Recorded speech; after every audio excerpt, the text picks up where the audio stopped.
Yeah, I'm set for life marrying into money. You can keep struggling in your poor life. Bob sneered with a smirk, throwing these condescending words at me. Just as I was enjoying a relaxing break in the hotel lobby, Bob's shrill voice pierced my ears, turning my mood sour. I wondered where he had met his new wife, a president's daughter. After all, Julie is the daughter of Johnson Enterprises. Bob, with his middle-aged man's laugh, seemed childishly proud to me. But hearing Johnson Enterprises, I found myself puzzled. It sounded familiar. Which company? Oh, that one. I recalled the details about Johnson Enterprises. A proud smile spread across Bob's face. Meanwhile, I struggled to suppress a laugh welling up inside me. My name is Amy. I'm 35, living with my husband Bob. I work in my family's real estate business. While I'm still handling mostly administrative tasks, my father, the president, manages the key business strategies. Being an only child, I'm expected to eventually take over the company. With older executives at the company, I feel the pressure of one day becoming the president. However, I've been careful not to discuss much about our family business with Bob, my husband 3 years my senior. I don't want to bring work matters home, and Bob, who only finished high school and works in a moving company, feels inferior about it. Of course, moving is a tough job. Requiring physical strength and skill to swiftly transport heavy items, a job for professionals. I don't mind that he only has a high school diploma. But I understand his feelings, so I avoid mentioning my prestigious university degree or my future role as president in our daily conversations.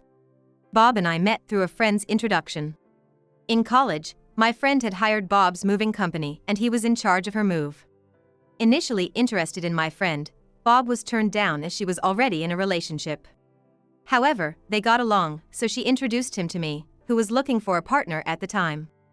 Our unusual meeting turned out well, as Bob's carefree nature was a good match for my meticulous personality. After several dates, we became a couple. In my late 20s and at the right age for marriage, our relationship quickly led to marriage within a year. Thus began my life as Bob's wife. Our married life started without any issues. Bob's parents were incredibly kind, always welcoming me with smiles during our visits. Considering the common mother-in-law issues among my friends, I felt lucky to have such a harmonious relationship with my in-laws. However, Bob's job was demanding, often keeping him out till late. Physically taxing, he'd return home exhausted. Despite his fatigue, he never neglected our marital life. While appreciative, I often thought he didn't need to try so hard. Thanks for always waiting up for me. Bob would thank me for simply preparing dinner after his long work days. I felt blessed to have such a wonderful husband. But our peaceful days began to waver a year into our marriage. Hey, why can't we have kids? One night, as we got into bed, Bob casually brought up the subject. His tone, slightly irritated, took me by surprise. I had thought about having children too. We weren't actively trying, but given our regular marital life, I believed it would happen in time. It's just bad timing. We've only been married a year, so it's not something to worry about yet. I definitely wanted children, but knew that rushing wouldn't help. So, to reassure Bob, I deliberately adopted a relaxed tone and said, "It's still okay." Huh? Don't you know? For couples not using contraception, there's about an 80% chance of conceiving within a year. Bob, more forceful than usual, even quoted percentages. 80% within a year? Not well versed in pregnancy statistics, that number seemed incredibly high to me. Really? If you're that eager for kids, should we get tested together? Thinking it best to identify and address any clear issues, I suggested we both undergo fertility tests. But Bob's response was unexpected. What are you talking about? Are you implying it's my fault? Infertility issues are usually the woman's fault. There's no point in me getting tested. Bob's contemptuous tone, a first for him, stunned me. I couldn't believe my ears. I hadn't accused him of being the cause. I simply suggested testing since we didn't know where the issue lay. Yet, Bob jumped to the conclusion that I was blaming him and added, "It's definitely the woman's fault," as if to say I was the problem. Is that so? I wanted to say more, but I was shaking, barely able to reply. Of course. So, just you get tested. I'm too busy with work. I have a job too. You're just a placeholder office lady, right? just coasting along in a company thanks to your dad's connections. I never just coast at my company. Sure, I do a lot of administrative work now, but I'm also learning management skills from my father for when I take over the company. I'm constantly trying to prove myself, and it's tough dealing with the higher-ups. Bob just doesn't understand my struggles. That night, it seemed pointless to argue with him. Any word I said was met with sharp retorts. We went to sleep back to back, in a heavy atmosphere. From that day, Bob's attitude towards me changed completely. I'm home. What? Dinner's not ready yet. What time do you think it is? Can't have kids, can't do housework, what a useless wife. One evening, after a late talk with my father about the future, I came home to find Bob berating me for not having dinner ready. I'm sorry. I just got home 10 minutes ago. I'll start cooking now. Just wait a little, please. As I hurried to explain, Bob muttered, that's typical of a small company's boss's daughter. He didn't know, but my father's real estate company was not small at all, with hundreds of employees. But I knew arguing this point was meaningless. I'll cook right away, have a drink and wait. Bob loved his alcohol, it seemed to calm him down. Relying on alcohol to maintain our relationship felt sad. I hated being berated by him. If alcohol could soothe him even a bit, then it was worth it. The next morning, Bob's mood hadn't improved. Make sure dinner's ready when I get home, he spat as he left. I sighed, thinking about my plans for the day. I had taken the day off to visit the gynecologist for fertility testing, as previously mentioned by Bob. Although I was the one who initially suggested the testing, the fact that only I was undergoing it, while Bob refused, was something I found hard to accept. But complaining wouldn't change anything. If the issue was with me, I needed to start infertility treatment promptly. Bob had been wanting kids, and I too hoped for a child soon. I knew fertility rates differ between the 20s and 30s. So sooner was better for treatment. The clinic was busier than expected, and I was called in for examination an hour after registration. After undergoing a physical examination and blood tests, I was told that the results would be available during my next visit. It'd be a shock if the issue was with me, but I was prepared for any necessary steps. No matter the outcome, I resolved not to lose heart. Bob, I went for the fertility test today. When Bob came home from work, I informed him about the test. Figures. If the problem's with you, testing's the right thing to do. Let me know the results as soon as you get them. Yes, I will. Bob's belief that I was the cause of our infertility frustrated me. The fertility testing required much time and effort. A bit of understanding from him would have been welcome. 5 years passed, and I turned 35. Though we continued our efforts to conceive, we remained childless, and Bob seemed to have given up on having a child with me. His late nights increased. And sometimes he didn't come home at all. When asked, he said he was out drinking with colleagues, then singing karaoke till morning. His behavior, more akin to a college student's, deeply exasperated me. My work had become busier, and the thought of starting a family was pushed aside, but Bob's recent actions were too much.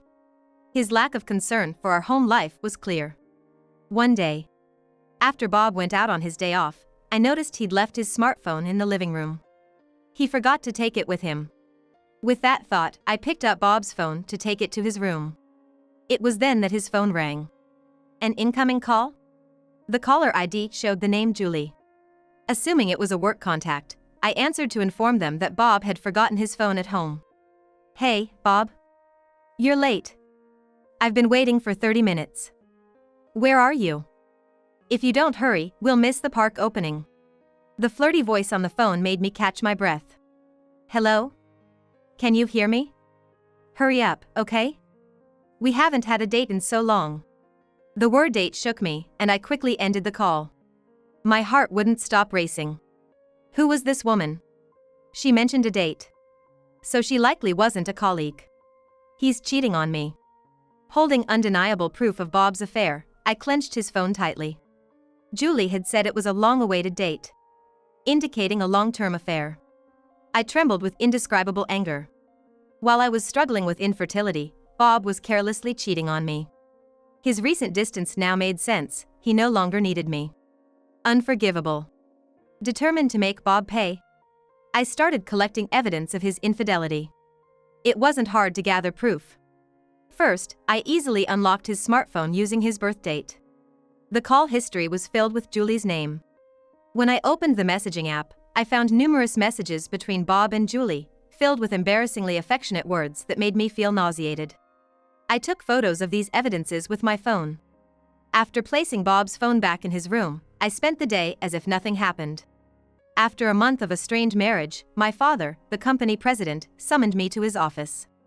"I have something important to discuss with you," he said gravely. Shocked by his words, I couldn't believe what I heard. "Is that true?" "Yes, so I'm counting on you." Disturbed, I returned to my office, barely concentrating on work. That evening, Bob suggested we separate. Having found evidence of his affair, I had been contemplating when to bring up divorce, but him initiating it saved me the hassle. "Yes, let's divorce." "Really?" Because I had readily accepted the divorce, Bob seemed surprised. Perhaps he was happy about being able to be with his mistress, a woman named Julie. His face was filled with an unmistakable joy that I found irritating. Despite my irritation with Bob's expression, I signed the divorce papers he offered. "I can file these tomorrow. I'll be leaving this house, okay? Are you sure about the mortgage?"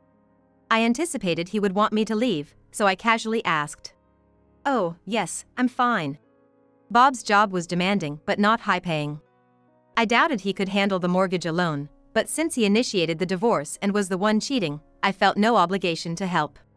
I packed and left the house 3 days later, moving back to my parents' house nearby. My parents initially seemed concerned when I told them about my divorce, but when I explained that Bob had cheated on me, they became furious. They repeatedly reassured me that it was the right decision to part ways with such a man. I threw myself into work, trying to forget about Bob. Before I realized it, a year had flown by. I was so engrossed in my work that I lost sight of everything else. It was astonishing. One day, while relaxing in the living room, my dad approached me. "Why don't you take a break and go on a trip? It's gonna get busy starting next month." Guess he thought I'd been working too hard and needed a distraction. Indeed, I had been overwhelmed with various things lately and felt mentally exhausted. Thinking a little trip wouldn't hurt, I took up Dad's suggestion and decided to travel to the Northeast. It was my first solo trip, and I was both nervous and excited. The air in the Northeast was crisp and seemed to cleanse my weary soul.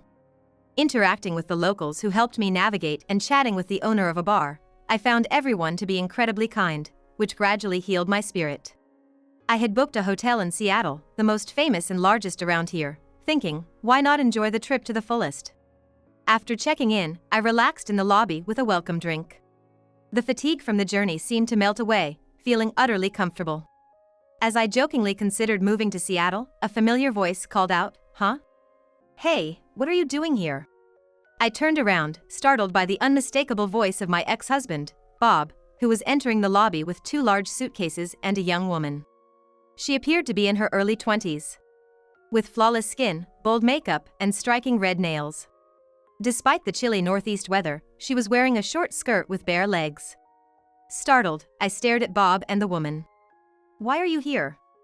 And who is she?" I blurted out, even though I didn't really want to know. "Oh, let me introduce you. This is Julie, my new wife. We're on our honeymoon. Guess what? She's a wealthy businessman's daughter." Bob, who had changed so much from before our divorce, seemed genuinely happy, even volunteering information I hadn't asked for. But Julie, that was the name of the person on the phone. Disgusted that he was smitten with such a young girl, I felt a surge of discomfort. "You're on a solo trip here? That's pathetic." Bob sneered, despite being the one who cheated and initiated our divorce. Julie, too, was looking at me, her eyes narrowed with amusement. "Hey Bob, is this your ex-wife? She looks old. Hurry up with the check-in." Irritated by her catty tone, I glared at Julie. Bob, nonchalantly wrapping an arm around her waist, responded. "Yeah, I'm set for life marrying into money. You can keep struggling in your poor life." Bob smirked condescendingly, throwing demeaning words my way. His high-pitched voice, echoing through the hotel lobby, disrupted the elegant atmosphere I was enjoying and left me feeling upset. But his mention of marrying a businessman's daughter made me wonder where he had met someone like that. "Yeah, Julie is the daughter of Johnson Enterprises. Bob's middle-aged left seemed childishly proud to me. Johnson Enterprises? I pondered, feeling it sounded familiar. It sounded familiar to me somehow. Oh, right, that company. After a moment, I recalled what Johnson Enterprises was. Bob's face lit up with pride. Impressive, huh, he exclaimed. But I was secretly holding back laughter inside. Come on, you know this company. Her family's loaded, and they even paid off the mortgage on that house quickly. Thanks for divorcing me so easily, Amy. His tone was dripping with sarcasm, but it didn't bother me at all. Yeah, I know them. They're in the biggest building in downtown, right? I've seen it and even been there. I replied calmly. Oh, you've been there? Bob seemed surprised. It's quick then. Her family owns a huge company, so they're loaded. Breaking up with you was the right choice. Bob smirked nastily, but I simply nodded, still calm. That building? It's part of our real estate holdings. I mentioned casually, as if I just remembered. Bob and Julie both asked in unison. What do you mean by our real estate? That building is rented by my father for his most prestigious office. I don't know if your company is involved in real estate, but it's not a shabby building. Both seemed skeptical of my words. I hesitated for a moment. But there was no turning back now in telling Bob about my company. We were divorced, and his pride was no longer my concern. Yes, I know how grand it is. I was there when my father bought that building. It was about $200 million, I think. But recently, Dad was complaining about a tenant not paying their rent. Turns out it was your company. In fact, my father is a real estate magnate with assets worth $3.2 billion. The building Johnson Enterprises is in is one of them. The tenants of the building change regularly, but currently, it's Johnson Enterprises. For the past few months, they hadn't paid their rent, and that's what was troubling my father. Rent not paid? Julie looked shocked. But then she burst out laughing. That can't be true. Our company's doing great. We can surely pay the rent. I'm not falling for such a lame lie to drive a wedge between Bob and me. Her shrill voice echoed in my ears. I let out a deep sigh. It seemed like a reasonable conversation with this woman was impossible. Pulling out my smartphone right there, I decided to call my dad. Dad? I'm here with the daughter of Johnson Enterprises. Can you send me a photo of the reminder notice for the rent? I quickly relayed my request, and Dad sent a photo of the rent reminder notice for Johnson Enterprises, showing it to Bob and Julie. I doubted they could suspect it was a fake, given the speed. See? You can tell, right? 3 months of unpaid rent. If you don't pay soon, we might have to sue. What are you going to do? At the mention of a lawsuit, Bob and Julie's faces turned pale. Come to think of it, Dad has been really on edge lately. Yelling about sales and firing a lot of employees. Julie mumbled, sounding unsure. Seeing her, Bob shouted in despair. Lies. You're just trying to trick us and tear Julie and me apart, aren't you? You're still that kind of person, trying to get back at me for remarrying. Your tactics are dirty. Startled by Bob's loud voice, I took a step back. Dirty tactics, huh? I recalled all the heartless words Bob had hurled at me during our marriage. Then, determined to confront Bob, who was now gloating about marrying Julie, a wealthy businessman's daughter, I readied myself to tell him the truth. What are you even saying? Do you really think I still have feelings for you? How foolish. I've long been fed up with a man like you. In fact, I've been feeling sorry for Julie, who got caught up with you. Did you marry her just for her money? You married me for shallow reasons too, like wanting to get married quickly or wanting kids. And who was it that left me when he found out we couldn't have kids? Who insulted me, calling me useless for being infertile? You're to blame for all of it, yet you think I still like you? You must be out of your mind. I felt a wave of relief as I unleashed my pent-up frustrations on Bob. Bob, on the other hand, seemed infuriated, trembling with anger. You're just an arrogant old hag. You probably can't even get married or have kids anymore. Julie and I were planning to have fun making a baby after this trip. And now you're accusing Johnson Enterprises of not paying rent. Panicked upon realizing the poor performance of Johnson Enterprises, Bob was desperate to blame all his misfortunes on me. I decided to deliver the final blow to Bob, saying, "Oh, I didn't mention it, but I'm 4 months pregnant. I'm in the stable phase of my pregnancy, so Dad suggested I take this trip to relax. Of course, I have my doctor's permission." That's right. After divorcing Bob, I had found a new love. He was my boss at work, a subordinate of my father. He supported me mentally when I was struggling and encouraged me. He also supported me fully at work and was in favor of me becoming the next CEO. I found out I was pregnant with his child just 3 months ago. Knowing about the baby, I immediately married him. It was a quick marriage, but the company celebrated it grandly. My pregnancy was going smoothly, and encouraged by my father and husband, I embarked on this trip. And just before breaking up with Bob, my father had told me he was retiring as CEO next month. He decided to retire after being diagnosed with diabetes and thinking it was time to step down. Therefore, I would inherit my father's assets. This made it easier for me to accept the divorce from Bob. Even without Bob, I knew I could live a full life. The word pregnant slipped effortlessly from my lips, leaving Bob shouting, "What? You're pregnant? So, were you using birth control when we were married? What's going on?" Bob stomped his feet in complete confusion. "Birth control? I never did that. Remember, I told you I had infertility tests at the clinic? And they found no issues. So, the problem was with you. Too bad." As I bluntly told this to Bob, his face twisted visibly. "The problem was with me? Does that mean Julie and I can't have kids? Why did I divorce you and marry Julie?" Bob muttered to himself, shoulders slumped in defeat. "What do you mean why? I feel betrayed knowing you're infertile." Julie snapped, angry at Bob's selfish reasoning.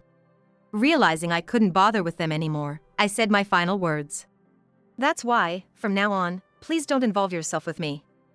And Julie, regarding the rent for Johnson Enterprises, I won't back down until it's fully paid.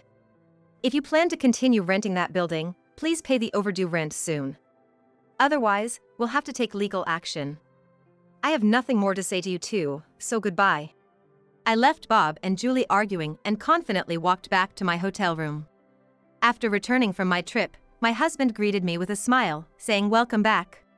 "Sorry I couldn't help around the house. Was everything okay?" "Of course it was fine. I'm glad you got to relax, Amy." "Thank you." My husband smiled warmly at me, and I felt a great sense of relief.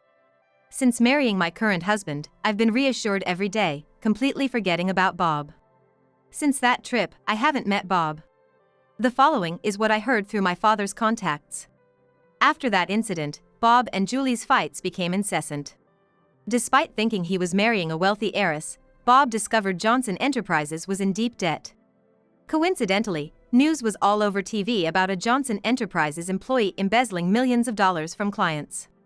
Julie's father knew about the fraud but tried to cover it up for the company's reputation. However, once the scandal became public, Johnson Enterprises' stock plummeted. Having lost its credibility, the company saw a mass exodus of employees. In such a state, they couldn't possibly pay the rent, so my father was taking legal action against Johnson Enterprises. The future of the company looked bleak, as it was entirely Johnson Enterprises' fault. Bob, having lost a fortune he thought was within his grasp, was furiously blaming everyone but himself. Thinking he could ride on the coattails of a wealthy heiress was overly optimistic of Bob. Julie, realizing Bob was infertile, accused him of marriage fraud. Furthermore, after our hotel encounter, I had a lawyer demand compensation from Bob for his infidelity, leaving both him and Julie in debt. I heard that Bob and Julie ended up arguing every time they saw each other, and they finally got divorced recently. Then, unbelievably, Bob called me after divorcing Julie. "Amy, please, marry me again. I have debts other than the alimony. Julie made me buy everything she wanted and then left without paying a dime. You're the only one I can rely on. I'll do anything for you. Please forgive me." Bob's pleas, sounding like a beggar, were so pitiful that they almost made me sick. His unchanged attitude of marrying for money was just appalling. "No, I have no desire to be involved with you ever again. I'm going to be happy with my husband and our child, so please don't contact me again. Goodbye," I said calmly and then immediately set his phone number to be blocked. That should stop any more absurd calls from Bob. Having lost his wife and money, Bob will likely live a lonely life now. Given his infertility, remarriage might be difficult for him. Moreover, it's hard to imagine someone falling for a person like Bob, who mocks others so readily. All I could think was that he should at least try to repay his debts. I thought about it as if it were someone else's problem. As for me, I'm looking forward to my life with my husband and our soon-to-arrive baby. Both my work and personal life are more fulfilling than ever, and I'm savoring this unparalleled happiness.